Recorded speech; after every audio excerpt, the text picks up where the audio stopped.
10 वर्ष झाले भावाच्या दारात गेलो नाही. काय पराक्रम आहे तो. मेल्यावर तुम्ही जाल, त्याला कळतं आता भाऊ आलाय. 10 वर्ष झाले बहिणीचं तोंड बघितलं नाही. शेवटची साडी चुळी भावाची असते, ती गेल्यावर तुम्ही जाल. तिला कळतं भाऊ शेवटची साडी घेऊन आलाय, आता रडतो. ज्या बांधावरती काहीच पिकत नाही त्या बांधावरती 2 भाऊ आयुष्यभर भांडत राहिले. बरं, दोघांच्या भांडणात वकील 2 एकर विकत घेते, पण एकाच आईच्या पोटी जन्माला आलेले 2 भाऊ नको नको त्या गोष्टींवरून भांडत राहतात. अरे कुणीतरी एखाद्यानं मोठ्या मनानं माफ करून टाकावं, कुणीतरी एखाद्यानं माफी मागावी. क्षुल्लक गोष्टी आहेत, संपून टाकाव्यात चर्चेनं.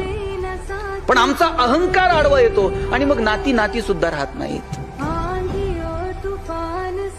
भावाभावामध्ये, बहीण भावामध्ये, नात्यांमधले जर प्रेम कमी झालं ना, त्याला कारणच मुळात